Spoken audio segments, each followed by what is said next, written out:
चलिए शांत हो जाइए। कल पिछले क्लास में हम लोग आवेश का संरक्षण पढ़ रहे थे।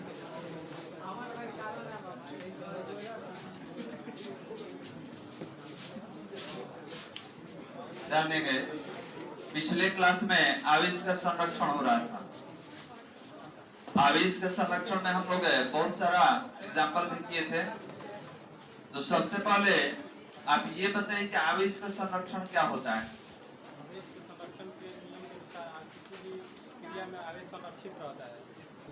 आवेश संरक्षित का मतलब क्या होता है? तो आवेश का ना तो निर्माण होता है ना ही नाश होता है।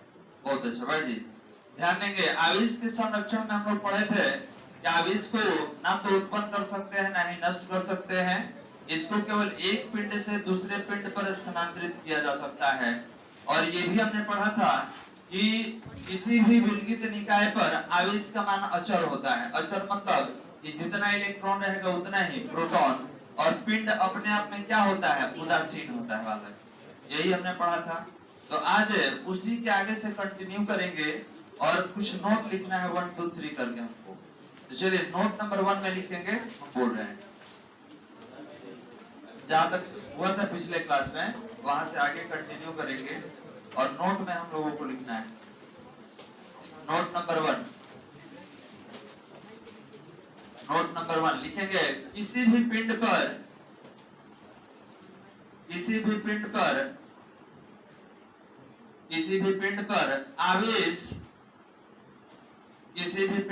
आवेश हमेशा युग्म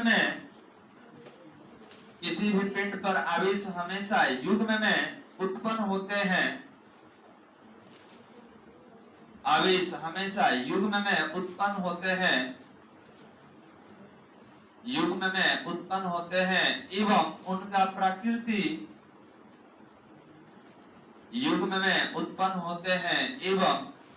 प्रकृति विपरीत होता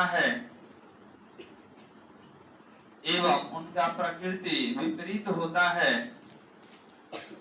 इसका मतलब यह है बालक कि अगर कोई पिंड 2 इलेक्ट्रॉन का त्याग कर दिया तो इस पर 2+, और कोई पिंड 2 इलेक्ट्रॉन का ग्रहण किया है तो 2-।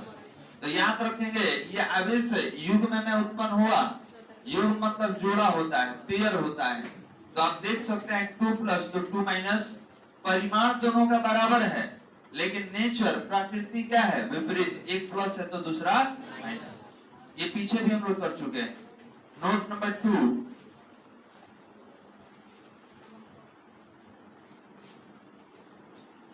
नोट नंबर 2 लिखा जाए, लिखेंगे पॉजिट्रॉन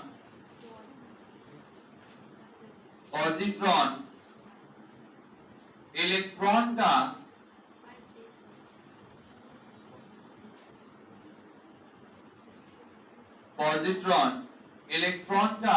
प्रतिकण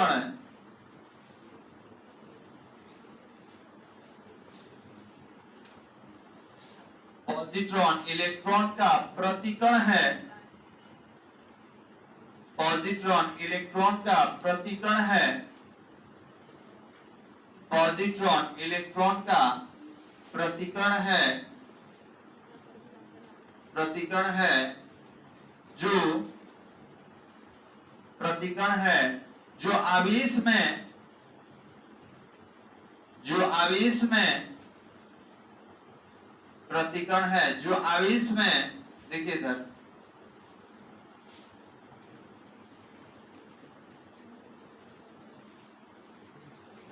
ध्यान देंगे, जो आवेश में E पॉजिटिव बराबर +1.6 × 10⁻⁻19 कूलम्ब होता है। जो आवेश में E पॉजिटिव = +1.6 × 10⁻⁻19 कूलम्ब होता है। याद रखिएगा प्रोटॉन के आवेश के बराबर है। तो सवाल ये है कि सर ये प्रतिकण क्या होता है।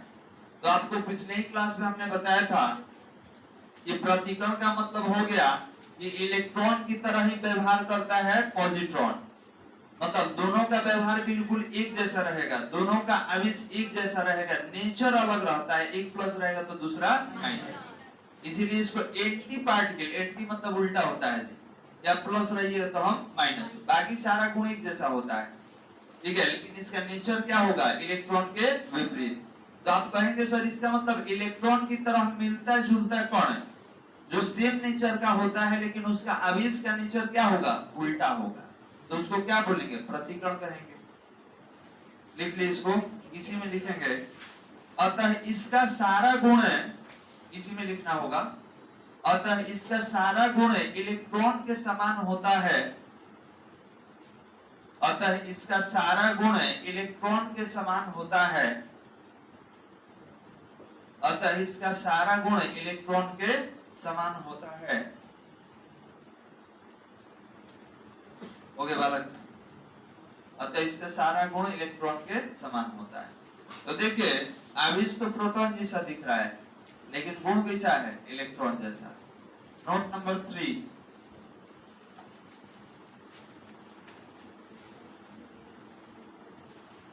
नोट नंबर 3 लिखेंगे, प्रोटॉन तथा न्यूट्रॉन, प्रोटॉन तथा न्यूट्रॉन के संघटक कण होते हैं, प्रोटॉन तथा न्यूट्रॉन के, प्रोटॉन तथा न्यूट्रॉन के संघटक कण होते हैं, प्रोटॉन तथा न्यूट्रॉन के संघटक कण होते हैं, जिसे संघटक कण होते हैं जिसे जिसे क्वार्क कहा जाता है। सामने देखिए, जिसे क्वार्क कहा जाता है, जिसे क्वार्क कहा जाता है। अब इसको लिखने का तरीका क्या है, प्लस ई अपॉन 3 माइनस ई upon 3 plus 2e upon 3 minus 2e upon 3। अब सवाल ये है कि सर ये क्या हम लोग लिख दिए हैं, तो ध्यान देंगे अभी तक आप पढ़े हैं कि इलेक्ट्रॉन को हम नहीं तोड़ सकते हैं, प्रोटॉन को नहीं तोड़ सकते हैं और न्यूट्रॉन को नहीं तोड़ सकते हैं। लेकिन जैसे आगे पढ़िएगा, ठीक है, +2 से आगे आप पढ़ेंगे तो आपको मालूम चलेगा कि प्रोटॉन और न्यूट्रॉन ये दोनों भी किसी कण से मिलकर बना होता है। तो याद रखेंगे, प्रोटॉन जिस कण से मिलकर बना है उसको क्वार्क कहिएगा, और न्यूट्रॉन भी जिससे मिलकर बना है उसको भी क्वार्क कहते हैं। अब ये होता कितना है, तो प्रोटॉन के लिए ये दोनों और न्यूट्रॉन के लिए ये दोनों रहेगा। इसको क्वार्क और एंटी क्वार्क कहा जाता है, एंटी क्वार्क।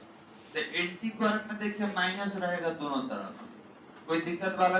तो अभी तक तो यही पढ़े कि it can not be divided, लेकिन फर्दर आगे आप पढ़िएगा कि ये जो बना हुआ है दो तरह के कणों से मिलकर बना है जिसका नाम क्वार्क होता है।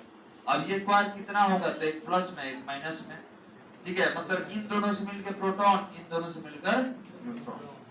इसको लिख लीजिए पीछे।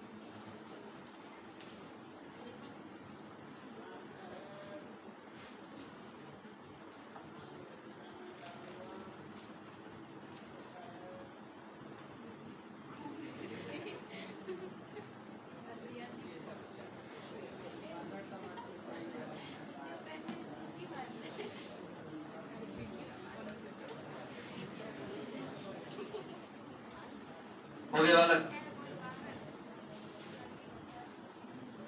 चलिए तो नोट कंप्लीट हो गया, आगे हेडिंग देना होगा, हटा दे। आगे हेडिंग देंगे बालक, आवेशन की विधियां।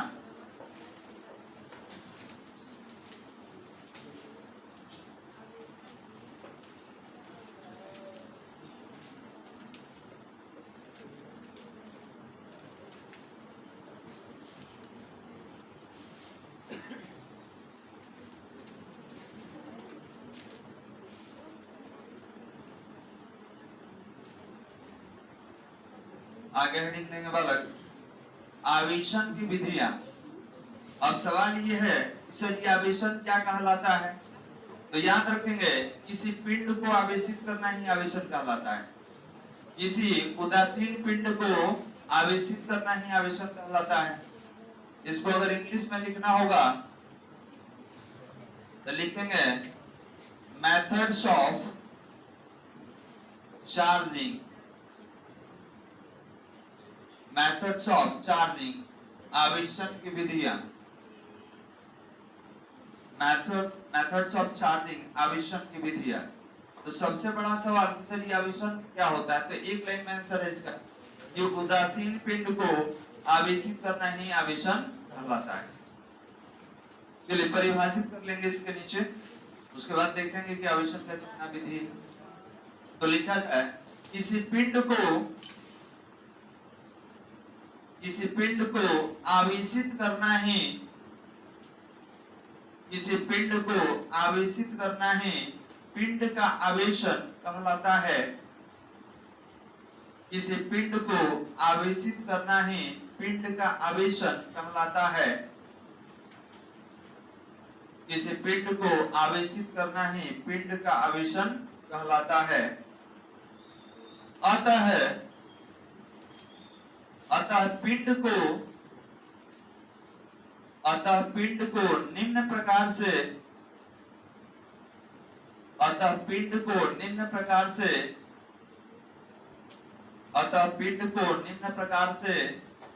आवेशित किया जा सकता है। अतः पिंड को निम्न प्रकार से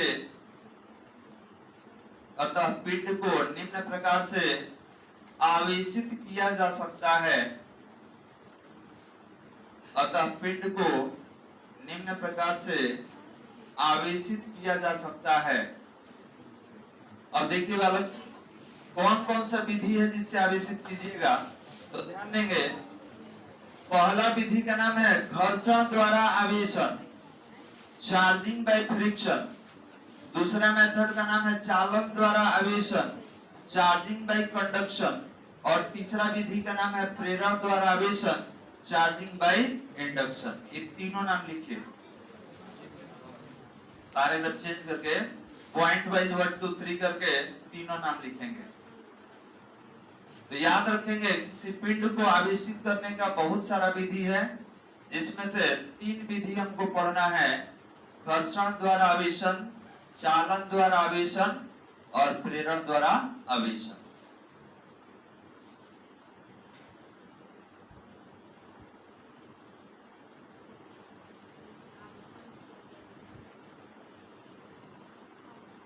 बोला जाए ना, छूट गया है, लिख लेना।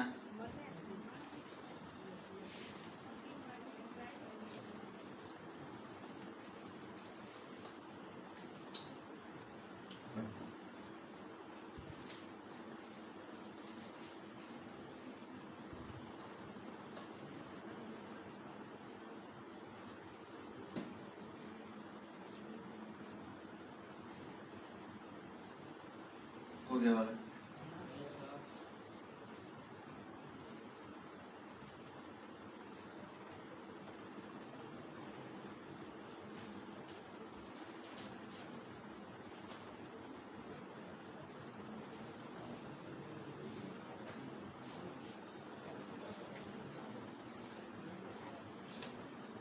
एक नंबर जिसका हो जाएगा, 1 नंबर वाला हेडिंग दीजिएगा घर्षण द्वारा आवेशन,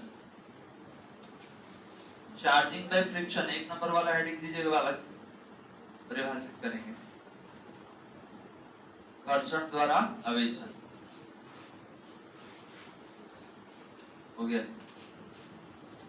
चलिए समझते हैं इसको, घर्षण द्वारा आवेशन को। ध्यान देंगे बालक, घर्षण द्वारा आवेशन, यहाँ पे 2 शर्त दिया हुआ है। सवाल ये है कि सर आवेशित किसको किया जाएगा, तो जो पिंड उदासीन रहेगा, जो पहले से आवेशित है उसको नहीं ना आवेशित कीजिएगा जी। तो याद रखेंगे घर्षण द्वारा आवेशन, इसका मतलब कि उदासीन पिंड को आवेशित करना है। तो इसके लिए 2 शर्त है। शर्त नंबर 1 कि हमारे पास 2 पिंड होना चाहिए और दोनों कैसा होना चाहिए, उदासीन। क्लियर है बालक। और दूसरा शर्त ये है कि दोनों पिंडों के बीच क्या होना चाहिए, भौतिक संपर्क। भौतिक संपर्क को फिजिकल कांटेक्ट कहा जाता है। अब ये सर भौतिक संपर्क क्या होता है, तो ध्यान देंगे हम 2 पिंड ले लिए, और इनको आपस में ऐसे सटाकर ऐसे रगड़ दिया गया, ठीक है, तो दैट इज फिजिकल कांटेक्ट, मतलब एक दूसरे के संपर्क में आना ही भौतिक संपर्क कहलाता है।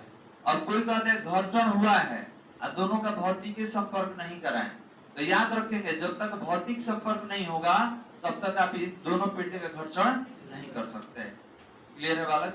एक फील्ड का फील्ड से होता है, यहाँ पर क्षेत्र के बारे में अभी बात नहीं हो रहा, अभी फील्ड के बारे में बात हो रहा है। तो याद रखेंगे घर्षण द्वारा आवेशन में सबसे पहले दो गो उदासीन पिंड होना चाहिए और दोनों के बीच भौतिक संपर्क होना चाहिए। कोई दिक्कत बालक? दोनों लिखिए तो जैसे लिखा हुआ है और इसके नीचे परिभाषित करेंगे। पहले ये दोनों लिखिए, शर्त है। अब परिभाषा नहीं भी याद रहेगा तो आप सामने देख के बता सकते हैं कि घर्षण द्वारा आवेशन का शर्त क्या है, कब घर्षण द्वारा आवेशन होगा। तो इसका दो शर्त है। पहला शर्त है कि सर दो पिंड होना चाहिए, दोनों उदासीन होना चाहिए और उनके बीच क्या करेंगे, भौतिक संपर्क।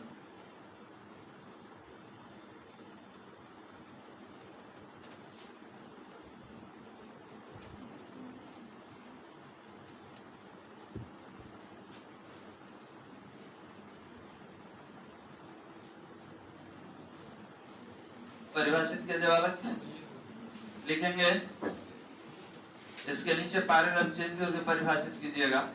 लिखेंगे जब दो उदासीन वस्तुओं को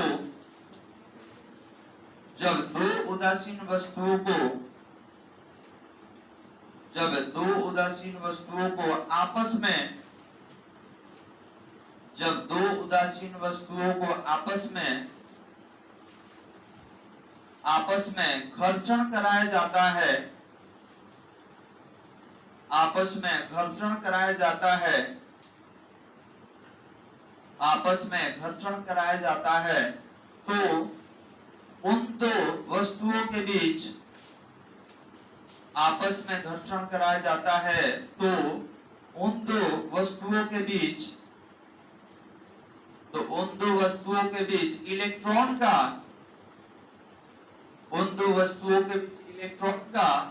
स्थानांतरण होता है। उन दो वस्तुओं के बीच इलेक्ट्रॉन का स्थानांतरण होता है।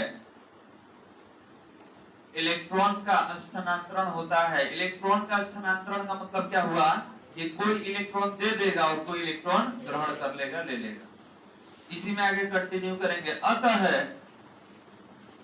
अतः जिस वस्तु से इलेक्ट्रॉन का त्याग होता है,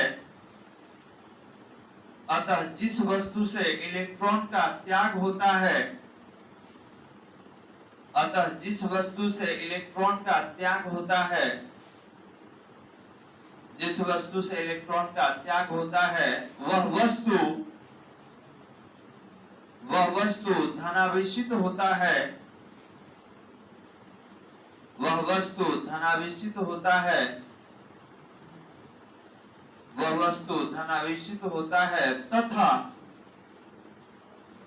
तथा जो वस्तु इलेक्ट्रॉन प्राप्त करता है,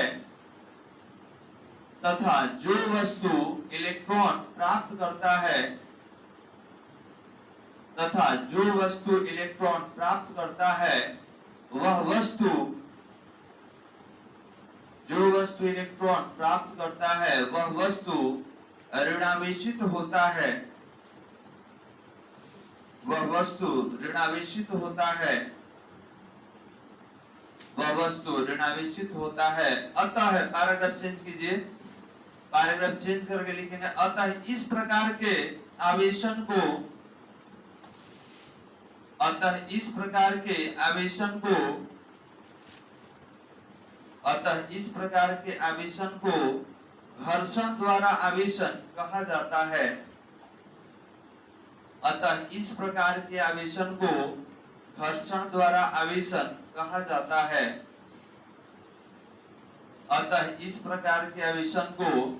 घर्षण द्वारा आवेशन कहा जाता है। हो गया बालक? अब इसके लिए डायग्राम देखना होगा सर घर्षण द्वारा आवेशन कैसे होता है। देखिए सबसे पहले दो पिंड ले लिए, पिंड ए है और बी है, ये दोनों कैसा है बालक? उदासीन। आपको मालूम है कि जो अलग रहे, जो किसी के संपर्क में नहीं रहे, जिसको विलगित निकाय कहा जाता है, वो अपने आप में उदासीन है। उदासीन का मतलब क्या होता है? इलेक्ट्रॉन का संख्या प्रोटॉन की संख्या के बराबर है। तो अब पहला डायग्राम में आप देख सकते हैं कि दोनों अलग अलग है, उदासीन है। हम क्या किए कि इसको इसके नजदीक लाके घर्षण करा दिए। तो जब घर्षण कराइएगा तो कोई इलेक्ट्रॉन देगा और कोई इलेक्ट्रॉन ग्रहण करेगा। तो ये जो है 3 इलेक्ट्रॉन त्याग कर दिया है, ये जो है 3 इलेक्ट्रॉन किसको दे दिया? डी को। अब इलेक्ट्रॉन अगर कोई देता है तो देने के बाद वो क्या हो जाएगा? धनावेशित। ध्यान देंगे, अब कहिएगा सर 3 गुना हो गए, इतना प्लस लिख दिए। तो प्लस लिखे हैं पिंड को दिखलाने के लिए कि पिंड धनावेशित है।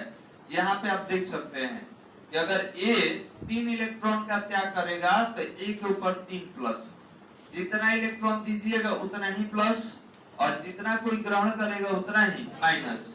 तो ये इलेक्ट्रॉन देने के बाद क्या हो जाएगा? धनावेशित। ठीक है, हमने बोला इलेक्ट्रॉन दे रहा है तो देने के बाद ये धनावेशित हो जाएगा, लिख दिए धनावेशित पिंड। अब दिख रहा है कि 3 को दिया है तो ए के ऊपर 3 प्लस। इसमें ये इलेक्ट्रॉन ग्रहण किया है बालक। इलेक्ट्रॉन ग्रहण करने के बाद कोई पिंड क्या हो जाएगा? ऋणावेशित। तो यहाँ ऋणावेशित पिंड लिखा गया है। कितना इलेक्ट्रॉन दिया है डायग्राम में? 3। तो यहाँ पर 3 माइनस।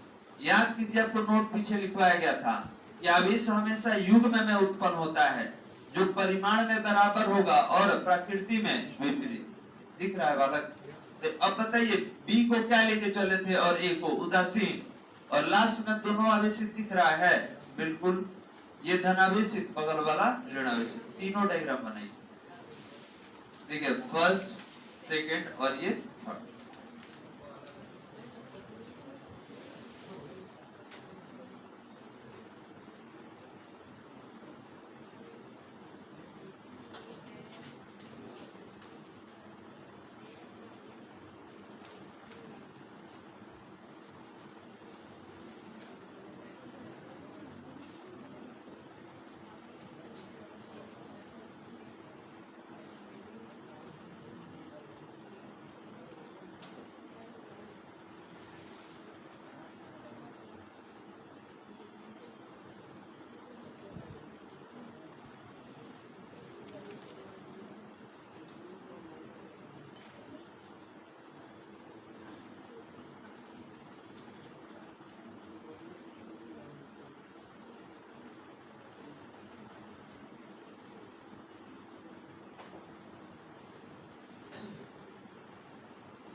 चलिए, हो गया बालक? जिनका हो जाए 2 नंबर में चालन द्वारा आवेशन।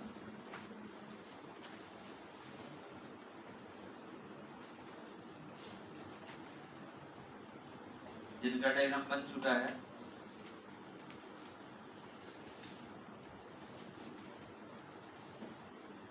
हो गया बालक? इसको हटाया जाए सामने से। चलिए, 2 नंबर में चालन द्वारा आवेशन, चार्जिंग बाय इंडक्शन। चालन द्वारा आवेशन। अब इसका भी कुछ शर्त है बालक। Condition for the charging by induction, conduction, induction तो आगे पढ़ना है, ध्यान देंगे। चालन द्वारा आवेशन क्या है? तो सर सवाल ये है, इसमें 2 पिंड होना चाहिए। एक आवेशित होना चाहिए, एक उदासीन होना चाहिए। अब इसमें कैसे हम चार्ज करेंगे सुन लीजिए। हम दो पिंड ले लेंगे, इसमें एक उदासीन रहेगा, एक आवेशित रहेगा, एक उदासीन रहेगा, एक चार्ज रहेगा, एक अनचार्ज रहेगा, और इन दोनों को एक चालक तार की सहायता से ऐसे जोड़ देना है। अब ये चालक तार क्या करेगा कि जो उदासीन है उसको भी आवेशित कर देगा। कैसे? इलेक्ट्रॉन का स्थानांतरण करके, इलेक्ट्रॉन का प्रवाह करके। तब इलेक्ट्रॉन कहाँ जाएगा? तो ज्यादा से कम की ओर, जिसके पास ज्यादा होगा वो कम वाले को क्या करेगा? दे देगा। और इस तरीके से इलेक्ट्रॉन का जैसे ही स्थानांतरण होगा पिंड क्या हो जाएगा? आवेशित। अब देखिए यहाँ पर कुछ शर्त है। पहला शर्त यह है कि दो पिंड होना चाहिए, एक आवेशित होना चाहिए, दूसरा उदासीन होना चाहिए। दूसरा शर्त यह है यहाँ पर चालक तार होना चाहिए जिससे जोड़ेंगे। अभी आपको समझा रहे थे कि चालक तार होना चाहिए, कंडक्टिंग वायर होना चाहिए, जिससे हम क्या करेंगे? दोनों को कनेक्ट करेंगे। और तीसरा, उनके बीच भौतिक संपर्क होना चाहिए, क्योंकि भौतिक संपर्क होगा तभी इलेक्ट्रॉन का स्थानांतरण होता है। ये तीनों लिख लीजिए, इसके नीचे परिभाषा हम बोलेंगे।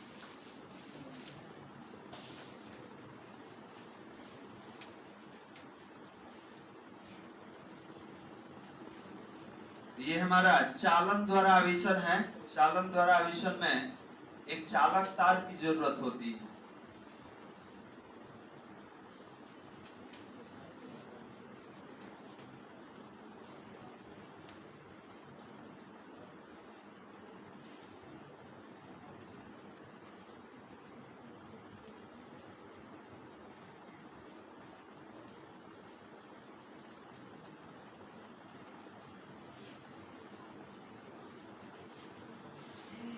हो गया वाला।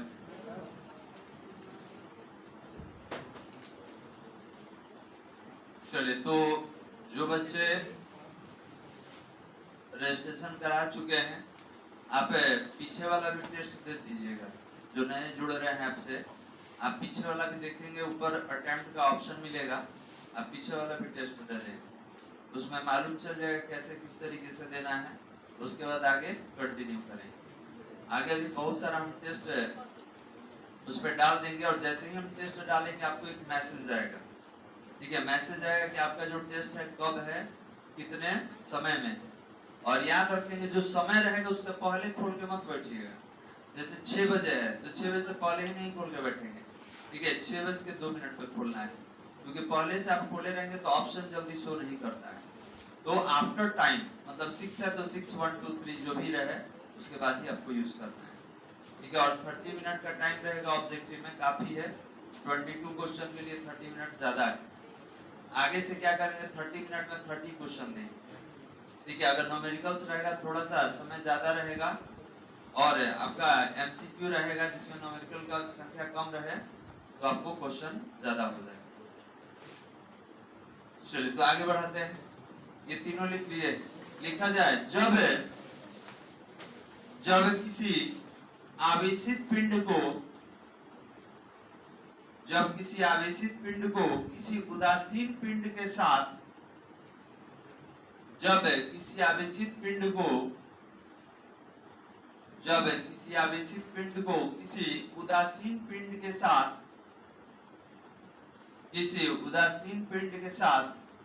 एक चालक तार द्वारा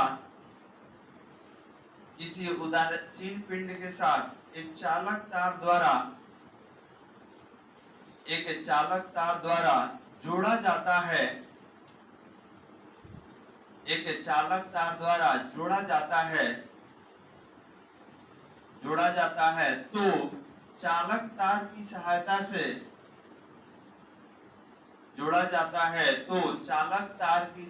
से इलेक्ट्रॉन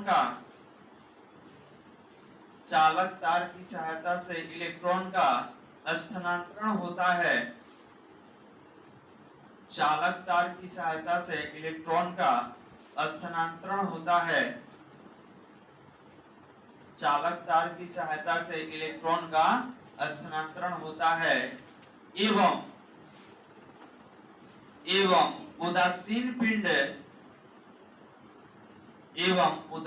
पिंड आवेशित हो जाता है। एवं उदासीन पिंड आवेशित हो जाता है, एवं उदासीन पिंड आवेशित हो जाता है। पैराग्राफ चेंज करके लिखेंगे, अतः पैराग्राफ चेंज करके लिखा जाए, अतः इस प्रकार के आवेशन को, अतः इस प्रकार के आवेशन को, अतः इस प्रकार के आवेशन को चालन द्वारा आवेशन कहा जाता है। अतः इस प्रकार के आवेशन को चालन द्वारा आवेशन कहा जाता है। इस प्रकार के आवेशन को चालन द्वारा आवेशन कहा जाता है। हो गया वाला। अब डायग्राम के माध्यम से समझना होगा आपको। चलिए समझते हैं डायग्राम के माध्यम से। देखिए बालक, पहले माइनस वाला बता दे रहे हैं। ये प्लस था, हम दो कंडीशन पर डायग्राम बनाएंगे, प्लस एक माइनस। देखिए इधर, यहाँ पर कोई पिंड ए ले लिए और बगल में कोई पिंड बी ले लिया गया। याद रखेंगे ये जो है आवेशित है। कौन सा आवेश है? माइनस वाला आवेश है। ठीक है, ये आपका आवेशित है बालक, आवेशित पिंड। और ये जो है उदासीन है, उदासीन या अनावेशित भी बोल सकते हैं। हो गया। अब आपसे कहा गया कि दोनों को जोड़ दीजिए चालक तार की सहायता से। तो यहाँ पर ये ए रहा और ये बी। अभी दोनों को चालक तार की सहायता से जोड़ देना है। अब यहाँ पर लिखेंगे ये चालक तार है जिससे जोड़ा गया है। तो ध्यान देंगे, माइनस का मतलब क्या होता है? अगर एक के पास ऋण आवेश है, इसका मतलब इसके पास इलेक्ट्रॉन अधिक है बालक। माइनस ज्यादा मतलब आपके पास इलेक्ट्रॉन ज्यादा है। तो जब आपके पास इलेक्ट्रॉन ज्यादा रहेगा तो आप किसको दे दीजिएगा? कम वाले को दे दीजिएगा। तो यहाँ पर ए इलेक्ट्रॉन का त्याग करेगा और कौन इससे इलेक्ट्रॉन लेगा? बी, क्योंकि इसके पास माइनस है। तो याद रखेंगे कि अगर आपके पास बहुत ज्यादा इलेक्ट्रॉन है, पिंड जो है ऋणावेशित है, तो इस स्थिति में आवेश का त्याग होता है। अब ये इलेक्ट्रॉन डोनेट करना शुरू कर देगा, इलेक्ट्रॉन देना शुरू कर देगा। इलेक्ट्रॉन दे कौन रहा है? ए। किसको दे रहा है? बी को। तो याद रखिएगा कि अगर ये इलेक्ट्रॉन डोनेट करेगा तो इलेक्ट्रॉन देने के बाद, इलेक्ट्रॉन देने के बाद, त्याग करने के बाद ये क्या हो जाएगा? प्लस। पहले माइनस था, आप देख सकते हैं ऊपर, पहले माइनस था लेकिन इलेक्ट्रॉन त्याग किया तो ये हो गया प्लस। और ग्रहण कौन किया है? बी। बी है। याद रखेंगे पहले ये उदासीन था, न्यूट्रल, तो ग्रहण करने के बाद क्या हो जाएगा? माइनस। हो गया। अब आप इसको बोलेंगे कि सर ये धनावेशित, ये धनावेशित पिंड हो जाएगा, धनावेशित पिंड। और लिखने का तरीका क्या होगा? ध्यान देंगे, ये ए है, कितना इलेक्ट्रॉन का त्याग किया है, तो आप कुछ भी ले सकते हैं, 2 4 जो भी लेना हो। तो आप बोलिएगा सर ये इसको इलेक्ट्रॉन देगा, इलेक्ट्रॉन देगा, जैसे 2 देता तो 2 प्लस लेते हैं, 3 देता तो 3 प्लस। अभी पीछे वाले में हम लोग लिखे थे। तो आप बोलेंगे कि सर ये इलेक्ट्रॉन देता है, तो देने के बाद ये क्या हो जाएगा? पॉजिटिव हो जाएगा। और ये इलेक्ट्रॉन ग्रहण कर लिया तो ये क्या हो जाएगा? निगेटिव। तो यहाँ पर ये धनावेशित पिंड और बगल वाला ऋणावेशित, ये जो होगा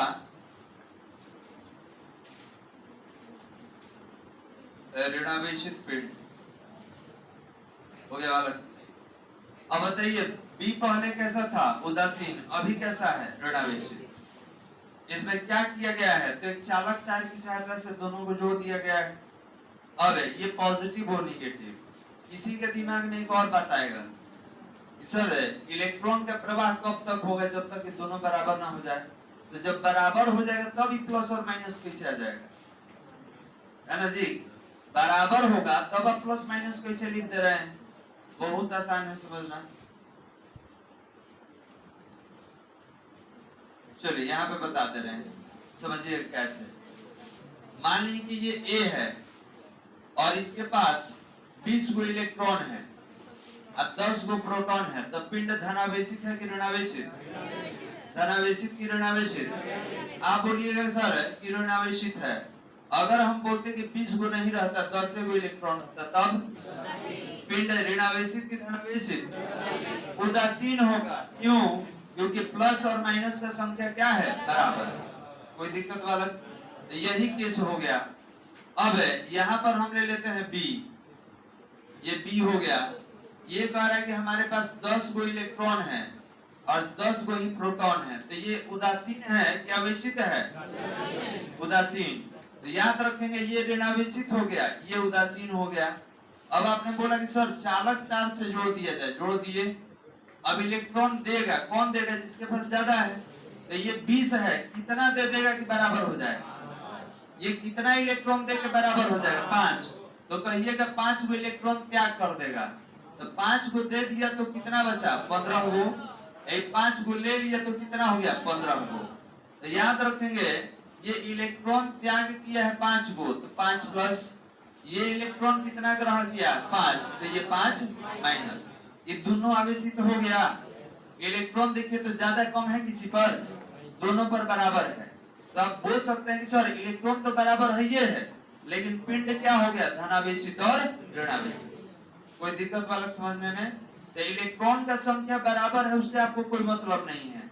आपको ये देखना है कि कितना दिया है और ये कितना इलेक्ट्रॉन को ग्रहण किया है। चलिए आपको ये डायग्राम बनाना होगा पीछे वाला, जैसे बनाए हैं उस तरीके से बनाइए। फर्स्ट सेकंड मतलब पहले ये इसके नीचे ये फिर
हो गया वाला।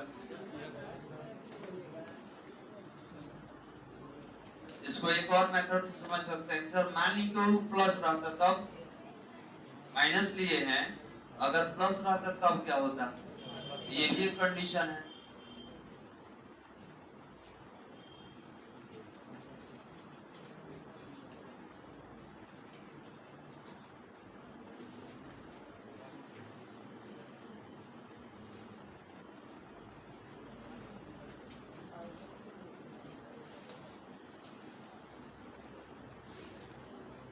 हो गया वाला। चलिए एक और मेथड, चलिए प्लस रहता तब क्या होता? तो देखिए प्लस रहता तो भी हम बात कर लेंगे, समझिए। इसी में परिवर्तन करेंगे। ये माइनस नहीं रहता, ये सारा प्लस रहता तब बताइए। तो प्लस मतलब इलेक्ट्रॉन का कमी या इलेक्ट्रॉन का अधिकता? कम। इलेक्ट्रॉन इसके पास कम है और ये उदासीन है। उदासीन मतलब जितना इलेक्ट्रॉन उतना ही प्रोटॉन।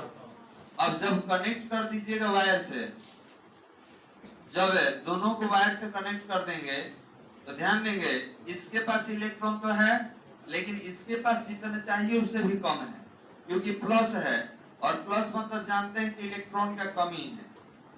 अब ये क्या करेगा बालक?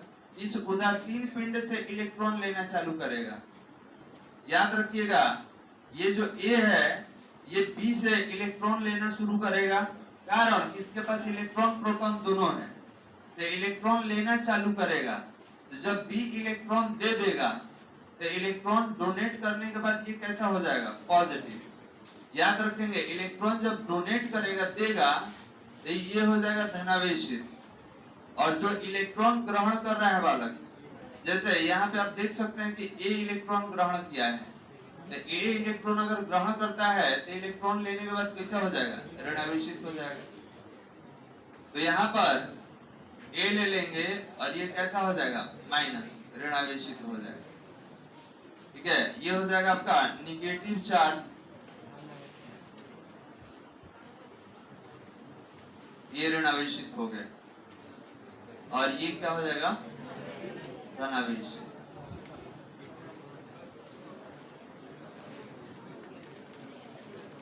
हो गया बालक, समझ गए? तो ये इलेक्ट्रॉन ले लेगा, जिससे लेगा वो क्या हो जाएगा, माइनस, जिससे लेगा वो हो जाएगा प्लस, और ये खुद क्या हो जाएगा, माइनस। आगे बढ़ते, थर्ड नंबर, प्रेरण द्वारा आवेशन। आगे हेडिंग दिया जाए, प्रेरण द्वारा आवेशन, चार्जिंग बाय इंडक्शन। प्रेरण द्वारा आवेशन, चार्जिंग बाय इंडक्शन। हो गया बालक। अब इसमें देख सकते हैं कि दो शर्त है, इसमें दो शर्त है बालक। शर्त नंबर 1, कंडीशन नंबर 1, कि सबसे पहले दो पिंड होना चाहिए और एक पिंड आवेशित, दूसरा पिंड उदासीन होना चाहिए। शर्त नंबर 2, कि दोनों के बीच कोई भौतिक संपर्क नहीं होगा। इसका मतलब ये है कि दो पिंड को एक दूसरे के संपर्क में लाए बिना हम आवेशित कर देंगे। जैसे ये उदासीन है, ये आवेशित है, और इसके नजदीक रखेंगे लेकिन एक दूसरे के संपर्क में नहीं रखेंगे, और एक दूसरे के नजदीक रख के ही इसको आवेशित कर दिया जाएगा। अब ये किस तरीके से होगा, ये हम लोग अगले क्लास में बात करेंगे। बस रोक दीजिए, 3 नंबर वाला हेडिंग देके छोड़ दीजिए, अगले क्लास में बात की जाएगी।